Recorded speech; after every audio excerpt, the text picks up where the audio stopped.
In the midst of the COVID-19 pandemic, students are being forced to deal with a lot of change quickly. Social distancing is important, but it can take a toll on students' mental health.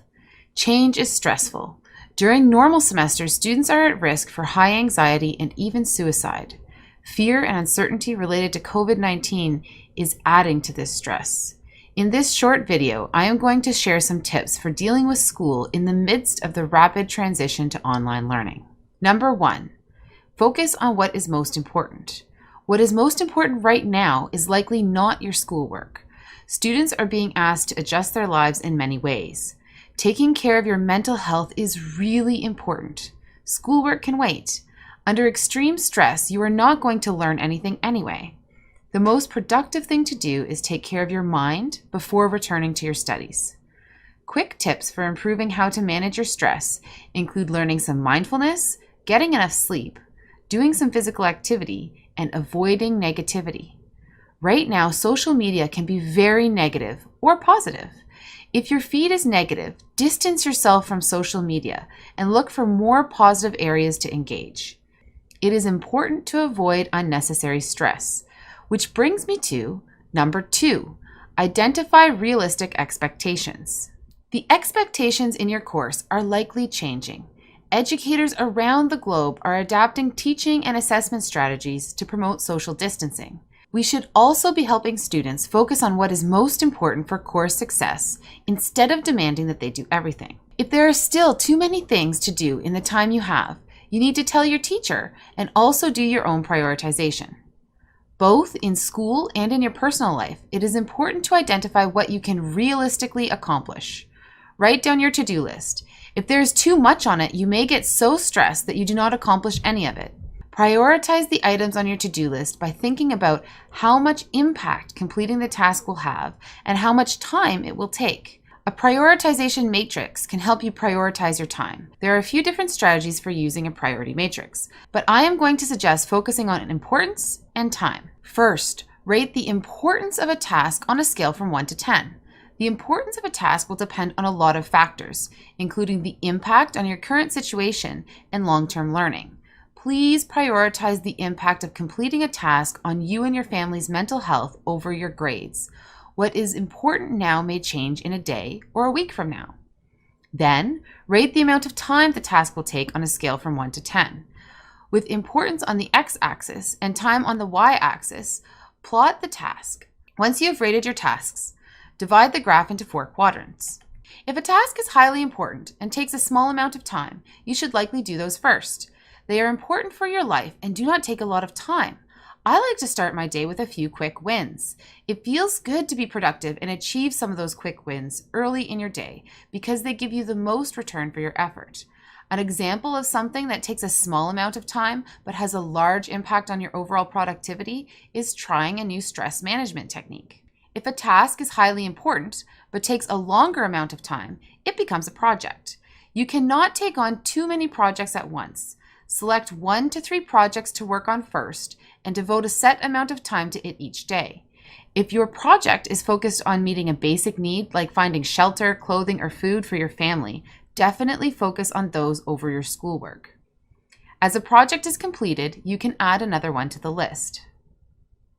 If a task takes a lot of time and is not very important, it is a waste of your time. Take those items off your to-do list until they become more important. That essay you are working on for a class you are confident you're going to pass anyway may fall into this category with everything else that's going on. If it does, let your teacher know that you do not have time to work on it right now. If the task takes minimal time and is not very important, you may decide to delegate the task or postpone it until it becomes more important. Maybe there is content in your course you are taking that is important for your career, but not right now. It is reasonable to download or bookmark the materials your teacher recommends to review at a later time. Where a task falls on this priority matrix will change over time. Don't hesitate to be honest with yourself about how important school really is right now. Number 3, communicate with your teacher. Yes, it is a busy time for educators. However, now more than ever, communicating with your teacher is probably the most important part of making sure you have a clear path to success in your courses. Don't feel like telling us about your circumstances or difficulties is bothering us. We are trying to prioritize what is important in our course delivery, just like you. We can probably help you decide what course-related items on your to-do list are most important. Hopefully, educators are getting some feedback from students as they adjust course expectations.